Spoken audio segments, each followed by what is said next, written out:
Hello friends, पीके English class में आपका बहुत बहुत स्वागत है। दोस्तों, आज मैं लेकर आया हूँ modern English grammar. Modern English grammar, आपके मन में एक सवाल उठता होगा, मॉडर्न इंग्लिश ग्रामर है क्या? तो मॉडर्न इंग्लिश ग्रामर में क्या हुआ है कि बहुत सारी चीज़ें बदल गई है, जब कि आप उसके बारे में थोड़ा भी नहीं जानते हैं। आप किसी भी कम्पिटेटिव एग्जाम में बैठते हैं या किसी भी जो है कि बोर्ड एग्जाम में बैठते हैं, वहाँ पर आपको जो है डिफिकल्टी का सामना करना पड़ रहा है कि ये तो मैं किताब पूरा पढ़ा लेकिन ये टॉपिक वहाँ पर नहीं था, फिर भी जो है कि ये कैसे आ गया, नहीं आ गया। उन्होंने बहुत सारा आपका सवाल चल रहा होगा। तो मैं कहता हूं कि आप इस वीडियो को देखिए और आपको देखने को मिलेगा ग्रामर में आखिर क्या क्या बदला है, वह कौन कौन सी चीज़ को ग्रामेटिकल स्ट्रक्चर से हटा दिया गया है और कौन कौन सी जो है कि चीज़ों को जो है ग्रामर में इंक्लूड किया गया है। तो ये जानना आपके लिए बहुत ज़रूरी है। ये वीडियो आपके लिए बहुत खास होने वाला है दोस्तों, तो प्लीज़ ये वीडियो को स्किप मत कीजिएगा। बहुत सारे स्टूडेंट्स क्या होते हैं कि 2 मिनट देखे स्किप कर गए, 2 मिनट देखे स्किप कर गए, 2 सेकंड देखे 4 सेकंड, ऐसा मत कीजिए।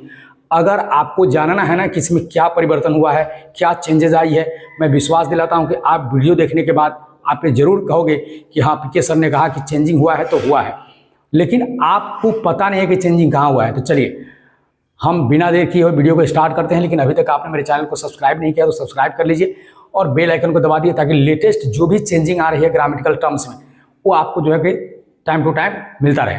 तो आखिर क्या चेंजिंग हुआ है, तो सबसे पहले हम ले लेते हैं कि लेटर में। लेटर आप A to Z तक सब जानते हैं, जानते हैं ना जी, अब सब जानते हैं। लेकिन लेटर में क्या चेंजिंग हुआ है, तो न्यू इंग्लिश ग्रामर में हुआ क्या है कि यहाँ पर जो लेटर हमारे पास था, लेटर कितने था 26। तो A to Z तक को हम क्या कहते थे, 26 लेटर कहते थे। वो आज भी हम कह रहे हैं, पहले भी कहते थे। लेकिन हुआ क्या है, तो न्यू ग्रामर में लेटर को 2 कैटेगरी में बांट दिया गया है ना। किसमें, जो है कि ओरल साउंड और नेजल साउंड।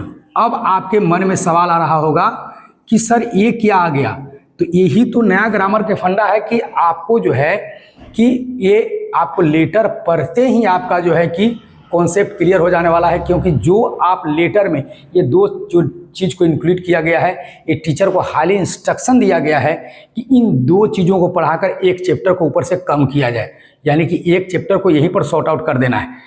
तो ये साउंड क्या है, ओरल साउंड किसे कहते हैं, नेजल साउंड किसे कहते हैं, आपके मन में सवाल आ रहा होगा। तो ओरल साउंड होता है, यानी कि जब भी देखिए लेटर माने कि शब्द अक्षर का जो है कि प्रयोग जब हुआ तो अक्षर से पहले आवाज़ आई होगी और आवाज़ के बाद तब अक्षर आया। लेकिन लोग क्या करते हैं, आवाज़ को पढ़ाते नहीं, साउंड को पढ़ाते नहीं, सीधे कहाँ चले जाते हैं, लेटर में। यही प्रॉब्लम फंस जाता है कि अगर आप डायरेक्ट लेटर में जा रहे हो और साउंड नहीं पढ़ रहे हो तो आगे आप उसी चैप्टर का क्या करते हो, दोबारा आप पढ़ते हो। ठीक, तो यहाँ पर आ जाओ। ओरल साउंड क्या है, तो हमारे पास जो है कि बोलते समय हमारे लंग्स से जो एयर रिलीज होती है ना, यहाँ ग्लोटिस तक आती है और यहाँ पर ग्लोटिस क्या करता है, 2 भागों में डिवाइड होकर उस कुछ जो है कि हमारे आवाज़ को नाक से जो है कि कुछ आवाज़ को मुंह से भेजते हैं बाहर। ये दोनों से आती है, नाक से भी आती है और मुंह से भी आती है। तो जो आवाज़ हमारे नाक से निकलता है उसे कहते हैं नेजल साउंड, जो हमारे मुँह से निकलता है उसे बोलते हैं ओरल साउंड। अब देखिए यहाँ पर भी जो है कि ओरल साउंड जो कौन कौन है, तो जो लेटर आपको मन में आता है ना कि सर लेटर में वोवेल कितने हैं, तो टीचर बोल देते हैं कि there are 5 kinds of vowel in English language, A, E, I, O, U, है ना, ये बताते हैं ना। लेकिन आपने कभी सोचा है कि ये वोवेल क्यों है, तो बोलते हैं सर कि इसका जो है स्वर जो है इसका उच्चारण है बिल्कुल डिफरेंस है, प्रूफ कीजिए। तो भाई प्रूफ नहीं है, प्रूफ है।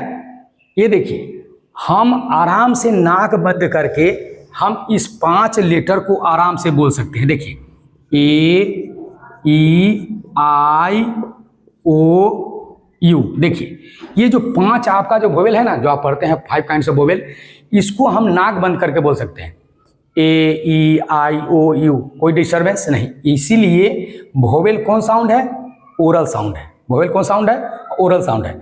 तो नेजल साउंड कौन है, तो वह साउंड जो नाक से निकलता है। अब इसके 5 को छोड़कर हमारे पास 21 बच जाते हैं, 21 बच जाते हैं, जिसमें से हम कुछ ही को लेते हैं। B लेते हैं, T लेते हैं, K लेते हैं, L लेते हैं, P लेते हैं, S लेते हैं, V लेते हैं, R लेते हैं। ये देखिए इन सब लेटरों का जब उच्चारण आप कीजिएगा ना, है ना, तब आपको जो है कि नाक बंद करके आप कभी भी इन अक्षरों का उच्चारण नहीं कर सकते, है ना। B, T, K, L, माने ये कह रहा है कि हम उच्चारित होंगे लेकिन हमारे पास क्या चाहिए, हमारे पास चाहिए अब जो है कि इसके उच्चारण के लिए, यानी कॉन्सोनेंट के जितने उच्चारण है ना उस सब के लिए जो है कि आपको ओरल प्लस नेजल, यानी कि इनका उच्चारण ओरल के साथ साथ नेजल की सहायता से भी होता है। अब देखिए इसको पढ़ाने से चैप्टर कौन सा क्लोज हुआ है, तो ए एन चैप्टर बिल्कुल क्लोज है। आर्टिकल का एक चैप्टर ही क्लोज हो गया है।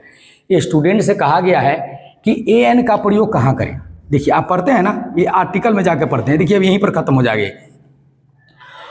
आपको ए एन का प्रयोग कहाँ होता है, तो सिंगुलर काउंटेबल नाउन के पहले, आप सब जानते हैं। लेकिन ए का प्रयोग कहाँ होता है, तो ए का प्रयोग हम होता है आपको ओ प्लस एन, यानी जिस अक्षर का उच्चारण ओरल प्लस नेजल से होगा, है ना, वहां पर हम क्या लगाएंगे, ए लगाएंगे। और जिस शब्द का उच्चारण जो है कि ओनली ओरल साउंड रहेगा, ओनली ओरल साउंड रहेगा, तो वहां पर हम क्या लगाएंगे, एन लगाएंगे। अब देखिए मैं बता देता हूं, अगर मान लीजिए कि आप ले रहे हैं यहाँ पर एक, ठीक, एप्पल ले रहे हैं, APPLE एप्पल, तो फर्स्ट लेटर, फर्स्ट उच्चारण को देखना है हमें, फर्स्ट उच्चारण ओरल है कि नेजल है। ओरल होगा तो एन लेगा, नेजल होगा तो क्या लेगा, ए लेगा। अब देखिए एप्पल, यानी कि हम फर्स्ट उच्चारण से जैसे दूसरे उच्चारण पर जाएंगे ना, तो मेरा पहला उच्चारण जो है कि पूर्ण रूप से स्वतंत्र होना चाहिए, याद रखिएगा। एप्पल, यानी कि ए पूरा उच्चारण होने के बाद हम पी पर जा रहे हैं, तो फर्स्ट मेरा स्ट्रेस ये हुआ ए, और दूसरा क्या हुआ, पल, यानी कि आपका ए के उच्चारण पूर्ण रूप से क्या है, स्वतंत्र है। तो अब देखिए कि ए बोलते समय, है ना, ये बोलते समय आपके जो है कि ओठ सट रहे हैं कि नहीं, है ना। अगर ओठ सट गया, है ना, या आप नाक से भी ए पल, यानी ए पूरा रूप से स्वतंत्र है, तो यहाँ पर क्या लगेगा आपको, है ना, एन लगेगा। अब चलिए हम आपको बता देते हैं इसके आगे वाला में, इसके आगे वाला में दे है आप बहुत सारा जो वन ONE, देखिए जनरल स्टूडेंट क्या करते हैं कि यहाँ पर ओ देखते हैं और चले जाते हैं कि भाई ओ आ गया है, हम यहाँ पर क्या लगाएंगे, एन लगाएंगे। नहीं, इसको चेक कीजिए, जो ओ वन, देखिए वन वो बोल रहे हैं ना, तो मेरा दोनों ओठ सर जा रहा है, वन, मतलब कि ये नेजल साउंड है। नेजल साउंड है तो क्या लगेगा यहाँ पर, ए। तो जब भी अगर आप ए एन भरने जा रहे हैं तो आप जो है देखिए लेटर में से पहले आप साउंड, ग्रामर में ही चेंज हुआ है, ग्रामर में चेंज हुआ है कि ए एन ही समाप्त हो गया, ए एन का प्रयोग यही समाप्त हो। टीचरों का हाईली जो है कि ये बोला गया है न्यू ग्रामेटिकल टर्म्स में। अभी जो लोग नहीं पढ़ा रहे हैं वो नहीं पढ़ा रहे हैं, न्यू बुक्स हैं नए हैं, आने में लंच होने में समय लगेगा, लेकिन जो आपकी कॉम्पिटिटिव एग्जाम में जो क्वेश्चंस आएगी ना वो यहीं से रिलेटेड आएगी मेरे भाई। वहाँ पर आपको जो है कि अब देखना नहीं है कि क्या रूल्स है क्या नियम से, आप वहाँ पर सीधे चेक कर लेना है, नाउन सिंगुलर काउंटेबल होना चाहिए। अब सवाल आएगा वहाँ पर ए लगेगा कि एन लगेगा, तो वहाँ पर लगेगा आपको, है ना, कि आपको कि आप वहाँ पर चेक कर लो कि आपका जो है कि साउंड ओरल है या नेजल है। ओरल साउंड रहेगा तो एन लगाना, नेजल रहेगा तो ए लगाना, ठीक है। तो ये देखिए, ये पहला मैं चेंजिंग बताऊं, ऐसे बहुत सारे चेंजिंग्स हैं, ऐसे बहुत से। फर्स्ट चेंजिंग बताया हूं, यहाँ पर आपको ए एन दोबारा पढ़ने की आवश्यकता है ही नहीं, यहाँ पर ए एन क्लोज हो गया, ठीक है। तो चलिए, thanks for watching this video, thank you very much. अगले वीडियो में बताऊंगा कि आर्टिकल द कैसे खत्म हो गया। आप द को भी नहीं पढ़ाना, आर्टिकल चैप्टर को समाप्ति कर दिया गया। कहा गया है कि 2 चैप्टर में इंक्लूड किया जाए, तो लेटर में इसको इंक्लूड कर दिया गया, ए एन खत्म हो गया, अब बचा द। तो अगले वीडियो में बताऊंगा कि द आर्टिकल किस, है ना, पार्ट्स ऑफ स्पीच में जाकर मिल गया, ठीक है।